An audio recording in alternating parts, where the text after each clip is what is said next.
حضرت سیدنا ابو ہریرہ رضی اللہ تعالیٰ عنہ فرماتے ہیں کہ ایک بار حضور نبی رحمت شفیع امت صلی اللہ علیہ وآلہ وسلم صحابہ اکرام رضوان اللہ تعالیٰ علیہم اجمعین کے جرمٹ میں تشریف فرماتے ہیں کہ ارشاد فرمایا کل تمہارے ساتھ ایک جنتی شخص نماز ادا کرے گا۔ حضرت سیدنا ابو ہریرہ رضی اللہ تعالیٰ عنہ نے فرمایا میں نے خواہش کی کہ وہ میں ہی ہوں، چنانچہ اگلے روز میں نے آپ صلی اللہ تعالیٰ علیہ وآلہ وسلم کی اقتداء میں نماز ادا کی اور مسجد میں ٹھہرا رہا، یہاں تک کہ تمام لوگ گھروں کو لوٹ گئے سوائے میرے اور حضور صلی اللہ تعالی علیہ وآلہ وسلم کے۔ اس دوران ایک سیاہ فام شخص معمولی کپڑے کا تہبند باندھے پیوند دار چادر لپیٹے حاضر ہوا، اس سے مشک کی خوشبو آ رہی تھی۔ وہ اپنا ہاتھ آپ صلی اللہ تعالی علیہ وآلہ وسلم کے دست اقدس میں رکھ کر عرض گزار ہوا، یا رسول اللہ صلی اللہ تعالی علیہ وآلہ وسلم میرے لیے دعا کیجئے۔ آپ نے اس کے لیے شہادت کی دعا فرمائی۔ حضرت سیدنا ابو ہریرہ رضی اللہ تعالی عنہ فرماتے ہیں میں نے عرض کی یا رسول اللہ صلی اللہ علیہ وآلہ وسلم کیا یہی وہ جنتی شخص ہے؟ ارشاد فرمایا ہاں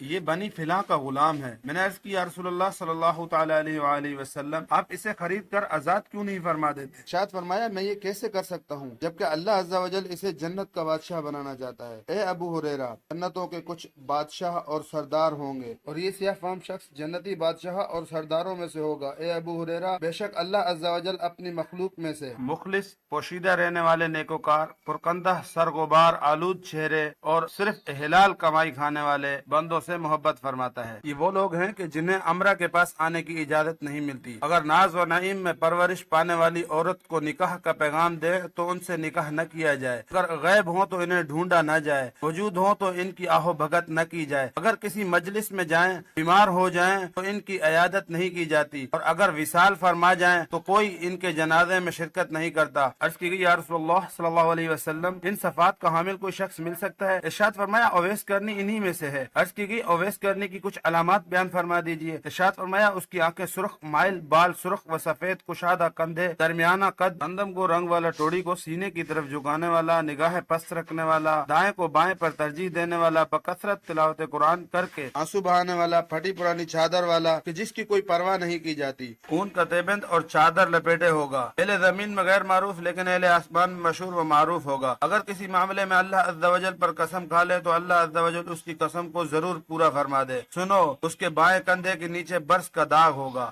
آگاہ ہو جاؤ روز قیامت بندوں سے کہا جائے گا کہ جنت میں داخل ہو جاؤ، لیکن اویس کرنی سے کہا جائے گا اے اولی ٹھہرے رہو اور شفاعت کرو۔ چنانچہ اللہ عز و جل قبیلہ ربیہ و مصر کی تعداد کے برابر لوگوں کے حق میں ان کی شفاعت قبول فرمائے گا۔ اے عمر و علی تمہاری ان سے ملاقات ہو تو ان سے اپنے لیے دعائیں مغفرت کروانا، اللہ عز و جل تمہاری مغفرت فرما دے گا۔ حضرت سیدنا ابو ہریرہ رضی اللہ تعالی عنہ فرماتے ہیں امیر المؤمنین حضرت سیدنا عمر اور امیر المؤمنین حضرت سیدنا علی المرتضی رضی اللہ تعالی عنہما 10 سال تک ان کی تلاش میں رہے لیکن ملاقات نہ ہوئی۔ چنانچہ جس سال امیر المؤمنین حضرت سیدنا عمر فاروق رضی اللہ تعالی عنہ کا وصال ہوا اس سال انہوں نے جبل ابو تیس پر کھڑے ہو کر بلند آواز سے کہا اے یمن سے حج کے لیے آنے والوں، کیا تمہارے ساتھ قبیلہ مراد سے تعلق رکھنے والا اویس نامی شخص ہے؟ ایک لمبی داڑھی والے بوڑھے نے اٹھ کر کہا ہم نہیں جانتے کہ اویس کون ہے۔ ہاں میرے ایک بھتیجے کا نام اویس ہے لیکن وہ گمنام و مفلس ہے اور اس قابل نہیں کہ اسے آپ رضی اللہ تعالیٰ عنہ کے پاس لایا جائے، کیونکہ وہ ہمارا چرواہا ہے اور ہمارے درمیان اس کا کوئی مقام و مرتبہ نہیں ہے۔ امیر المؤمنین حضرت سیدنا عمر فاروق رضی اللہ تعالی عنہ نے حضرت سیدنا اویس کرنی علیہ رحمت اللہ الغنی کے معاملے کو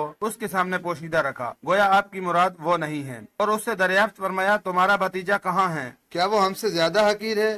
اس نے عرض کی جی ہاں۔ آپ رضی اللہ تعالیٰ عنہ نے پوچھا وہ کہاں ملے گا؟ عرض کی میدان عرفات میں پیلوں کے درخت کے قریب۔ چنانچہ امیر المؤمنین حضرت سیدنا عمر فاروق اور امیر المؤمنین حضرت سیدنا علی المرتضی رضی اللہ تعالیٰ عنہما سوار ہو کر جلدی جلدی عرفات پہنچے، دیکھا کہ ایک شخص درخت کے نیچے کھڑا نماز پڑھ رہا ہے اور اونٹ اس کے ارد گرد چر رہے ہیں۔ آپ حضرات اپنی سواریوں کو باندھ کر اس کی طرف بڑھے، سلام کیا۔ حضرت سیدنا اویس کرنی علیہ رحمت اللہ الغنی نے نماز مکمل کی اور سلام کا جواب دیا۔ امیر المؤمنین رضی اللہ تعالی عنہ نے پوچھا کون ہو؟ اس نے عرض کی اونٹوں کا چرواہا و قوم کا اجیر۔ فرمایا ہم تمہارے پیشے اور کاروبار کے بارے میں نہیں بلکہ تمہارا نام پوچھ رہے ہیں۔ عرض کی عبداللہ۔ فرمایا ہمیں معلوم ہے کہ تمام زمین و آسمان والے اللہ عز و جل کے بندے ہیں، تمہاری والدان ہیں، تمہارا کیا نام رکھا ہے؟ حضرت سیدنا اویس کرنی رحمۃ اللہ علیہ نے عرض کی آخر آپ حضرات کو مجھ سے کیا کام ہے؟ فرمایا حضور سید عالم نور مجسم شاہ بنی آدم صلی اللہ تعالی علیہ وآلہ وسلم نے ہمیں اویس کرنی کی کچھ علامات بتائی ہیں، بالوں کی سرخی و سفیدی اور آنکھوں کی سرخی کو تو ہم نے پہچان لیا ہے، اور ہمیں بتایا تھا کہ اس کے بائیں کندھے کے نیچے برس کا داغ ہوگا، لہذا ہمیں دکھاؤ اگر واقعی یہ علامت تم میں پائی گئی تو پھر تم ہی اویس کرنی ہو۔ چنانچہ جب انہوں نے اپنا کاندھا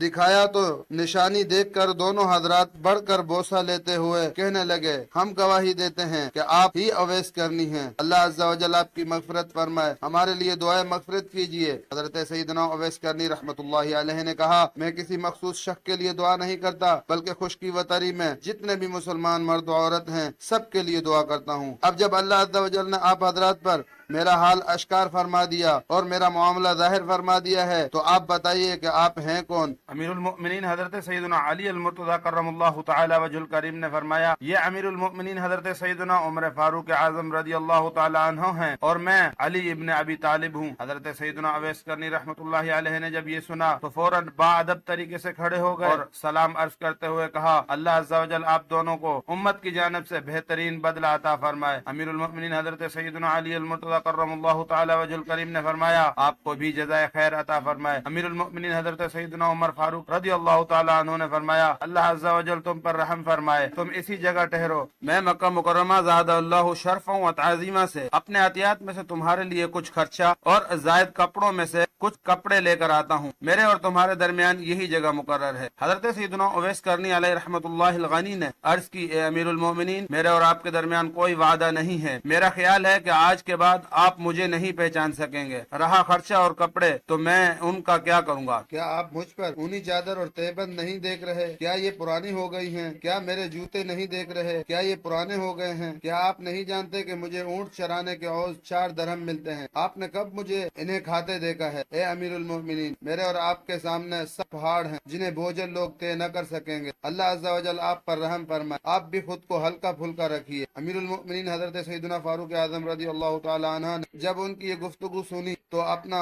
درہ زمین پر مارا اور بلند آواز سے کہا اے کاش عمر کو اس کی ماں نے نہ جانا ہوتا، اے کاش وہ بانچ ہوتی، اس نے حمل کی مشقت نہ اٹھائی ہوتی، سنو خلافت کی ذمہ داری کون قبول کرے گا؟ حضرت سیدنا اویس کرنی علیہ رحمت اللہ الغنی نے عرض کی اے امیر المؤمنین آپ اپنا راستہ لیں اور میں اپنی راہ ہوتا ہوں۔ چنانچہ امیر المؤمنین حضرت سیدنا عمر فاروق رضی اللہ تعالی عنہ مکہ مکرمہ زاد اللہ شرفا و تعظیم کی جانب تشریف لے گئے اور حضرت سیدنا اویس کرنی علیہ رحمت اللہ القبی اونٹ ہانک کر قبیلے والوں کی طرف چل دیے، اونٹ مالکوں کے سپرد کر کے رخصت ہو گئے اور وصال فرمانے تک عبادت میں مصروف رہے۔ حضرت سیدنا شیخ حافظ ابو نعیم احمد بن عبداللہ اصفہانی قدس سرہ نورانی فرماتے ہیں خیر التابعین حضرت سیدنا اویس کرنی رحمت اللہ علیہ کے بارے میں بالتفصیل یہی قصہ ہم تک پہنچا ہے۔